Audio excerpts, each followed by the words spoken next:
हाथ फैला करके झोली पसार करके कोई मांग रहा हो तो रोटी खिला दो, अन्न दे दो, धन दे दो, जो है आपके पास उतना दो, नहीं है तो बस प्रणाम करके विदा कर दो, कम से कम जल पान करा दो।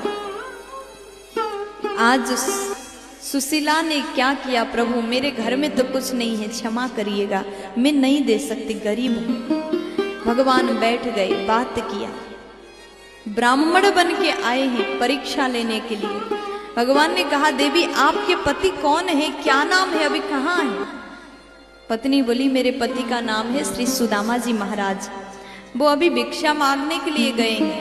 भगवान बोले, अच्छा वही सुदामा जिनके मित्र द्वारिकाधीश भगवान कृष्ण हैं? सुशीला कहती है, ये तो मुझे नहीं पता। भगवान बोले, जब आपके पति आएंगे तो पूछ लीजिएगा। सुशीला बोली, ठीक है, पूछती हूँ। भगवान कहते, अगर द्वारिकाधीश के मित्र निकले तो उनको द्वारिका भेज देना, द्वारिकाधीश बहुत कुछ देंगे, वो राजा है, महाराज है। सुशीला देवी कहते, ठीक है, मैं उनको जरूर भेजूंगी, पूछूंगी पहले। भगवान इतना कह करके चले गए। शाम के समय रात्रि में सुदामा जी आए। सुदामा जी अत्यंत थके हारे घर आए, बैठ गए। चरणों में बैठ करके देवी सुशीला प्रार्थना पूर्वक निवेदन करती, स्वामी एक बात बताइए, क्या आपके बचपन के मित्र कृष्ण जी हैं, द्वारिकाधीश आपके मित्र हैं? भगवान बोले, सुदामा जी बोले कि हम लोग साथ में पढ़ाई करते थे, एक ही गुरुकुलम में हम लोगों ने अध्ययन किया, वो बचपन के सखा है मेरे। सुशीला बोली, प्रभु आपने इतनी बड़ी बात अभी तक मुझे नहीं बताया। उसके बाद में देवी सुशीला ने जैसे पूछा, सुदामा जी बोले कि देवी कभी ये बात आया ही नहीं, प्रसंग नहीं आया, इसलिए हमने बताना उचित नहीं समझा। तो सुशीला बोली कि स्वामी अगर आपके मित्र द्वारिकाधीश हैं, वो महल के राजा हैं, द्वारिका के महाराज हैं, और हम लोगों को देखिए कितने गरीबी में जीवन यापन कर रहे हैं, आप एक बार जाते क्यों नहीं? हो सकता अगर आप जाएंगे तो भगवान बहुत कुछ दे दे। सुशीला ने जैसे इतना कहा, सुदामा जी कहते, मैं मेरे प्रभु के पास में मेरे मित्र के घर में जाऊं और कुछ मांगने की भाव को लेकर के जाऊं, ऐसा कभी नहीं हो सकता, मैं कभी जाऊंगा ही नहीं इस भाव से। आज देवी सुशीला बोली, आप एक बार जाइए। सुदामा जी बोले, मांगने के लिए कभी नहीं जाऊंगा। देखो, अगर आप किसी के घर में इस भाव से जाओगे, मित्र के घर में इस भाव से जाओगे, मैं जाऊंगा तो वो बहुत दे देगा, तो ये तो स्वार्थ वाला प्रेम हुआ। जिस प्रेम में स्वार्थ नहीं होता वो कभी चाह नहीं रखता। सुदामा के भीतर जरा सा भी स्वार्थ नहीं है। उन्होंने कहा, कभी नहीं मिलूंगा, अगर इस भाव से जाना होगा तो। उतने में प्रार्थना करती है सुशीला, सएवं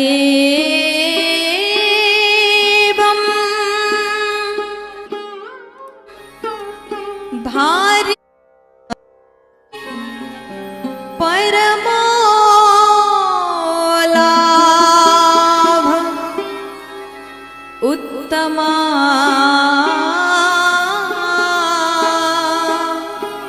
श्लोक दर्शनम।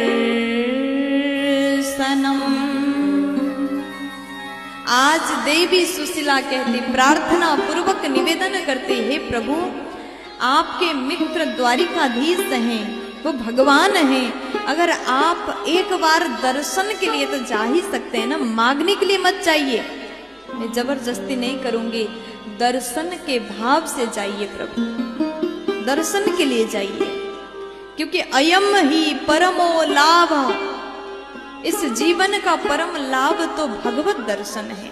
दर्शन शब्द सुनते ही सुदामा जी खुशी में झूमने लगे, तुरंत खड़े हो गए और फिर निराश होकर के बैठ जाते हैं। देवी ने कहा, क्या हो गया?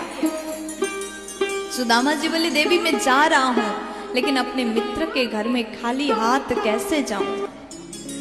अगर मैं ऐसे ही जाऊंगा तो वो क्या सोचेंगे?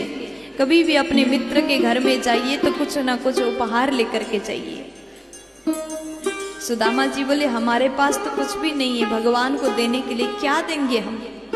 सुशीला बोली स्वामी चिंता मत करिए, मैं कुछ न कुछ व्यवस्था बनाती हूँ। उसी वक्त देवी सुशीला 4 घर में गई है, चावल मांग के लाई। याचित्वा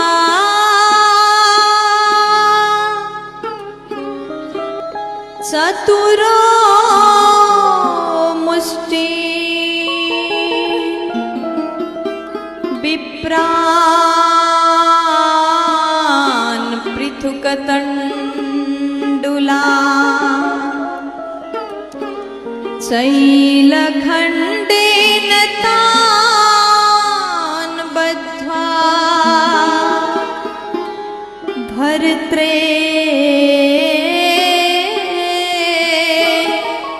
प्रादादुपायनम। देवी सुशीला 4 घर में गई और 4 घर में से 4 प्रकार के चावल को मांग लाई। चतुरो मुष्टि 4 मुट्ठी चावल लाई है। कैसा है, कोई चावल छोटा है, कोई आधा है, कोई लंबा है, कोई मोटा है। ऐसे 4 प्रकार के चावल, 4 मुट्ठी चावल को एक पोटली में रखा। उसको बांधने के लिए अच्छा सा सुंदर वस्त्र नहीं था। शैलखंडेन तान बद्ध्वा, फटा हुआ टला हुआ वस्त्र में बांध करके पोटली बनाया और वो पोटली सुदामा जी को देती है। उसके बाद सुशीला बोली स्वामी यही उपहार है, उनको दे देना।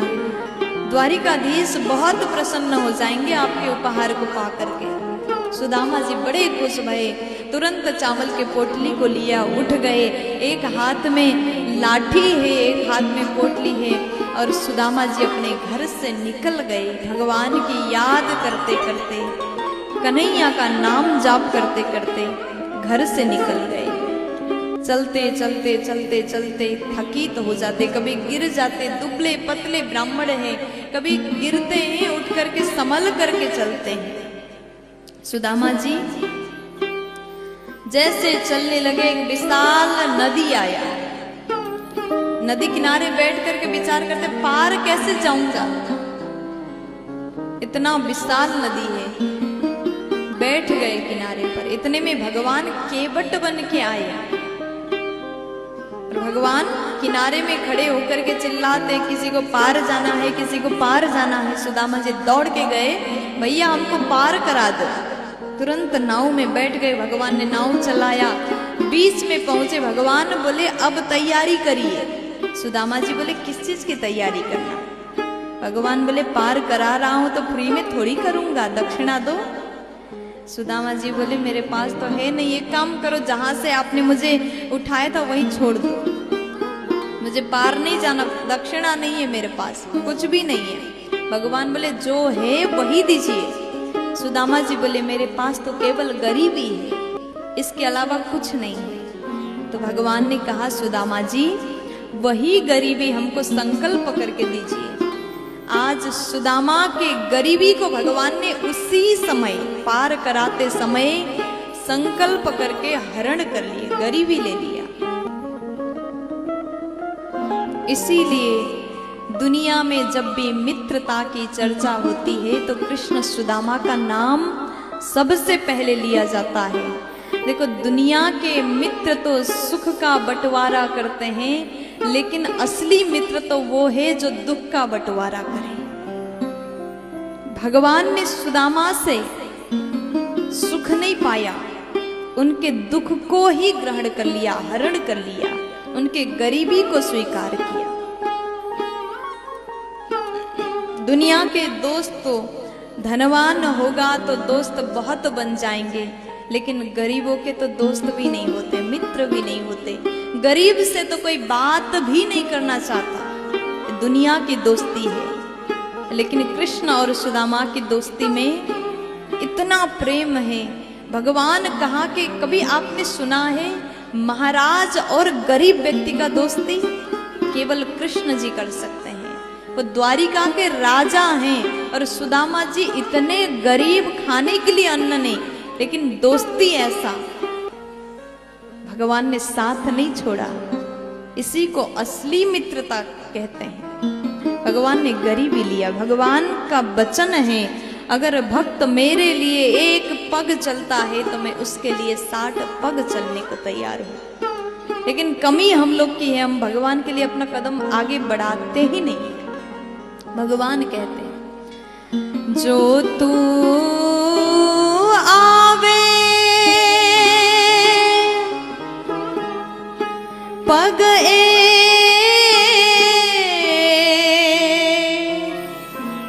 मैं आऊं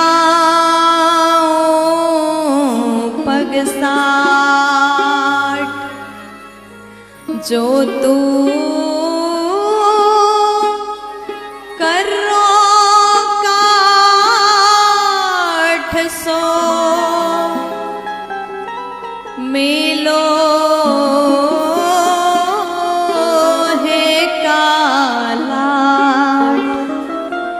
अगर तुम मेरे लिए एक पग चलोगे तो मैं तुम्हारे लिए 60 कदम चलने को तैयार हूं। अगर तुम काठ समान कठोर बनते हो तो मैं भी लोहे का लाठ बन सकता हूं। इसलिए अपने भीतर कभी भी अभिमान मत लाना। अगर आप सच में भगवान को चाहते हैं तो अभिमान से दूर रहिएगा, भगवान से जुड़ करके रहिए। हम कभी भी इतने बड़े नहीं होते, हम भगवान को अपमान कर दें। भगवान से जुड़ करके रहिए। इतने जितने छोटे बन के रहोगे उतने फायदे में रहोगे। प्यार से बोलो। अब भगवान स्वयं नदी पार करा देते। सुदामा जी को पता ही नहीं। अब वो जैसे आगे बढ़े, चलते जा रहे हैं। शाम हुआ, एक विशाल वृक्ष के नीचे सुदामा जी बैठ गए हैं। लेकिन सुदामा जी महाराज अत्यंत थकित हो गए। सुदामा जी महाराज को लग रहा है कि अब आगे कैसे चलूं। उस समय साधन नहीं था, पैदल यात्रा करना पड़ता था, कई दिन लगा करके जाना पड़ता था। सुदामा जी महाराज पेड़ के नीचे विश्राम करते हैं। कब नींद लग गया उनको पता ही नहीं चला, सो गए। तत्पश्चात भगवान द्वारिकाधीश ने गरुड़ जी को भेजा, मेरे भक्त को उठा करके लाओ और द्वारिका में सुला दो। रात में गरुड़ जी गए, सुदामा जी को उठाया, सो ही रहे हैं, उनको उठा के द्वारिका में ला करके सुलाया। सुबह जैसे नींद खुली, सुदामा जी चारों ओर निहारने लगे। जहां वो सोए थे वो जगह तो था ही नहीं, एक वृक्ष के नीचे सोए थे। अब तो चारों ओर बड़े बड़े दिव्य महल दिखाई दे रहे हैं। जल्दी खड़े हो गए। सुदामा जी ने सबसे पूछा, भैया बताओ ये कौन सा जगह है, मैं कहां पर आ गया, ये कौन सा नगरी है। सबने कहा, भैया आप द्वारिकापुरी में खड़े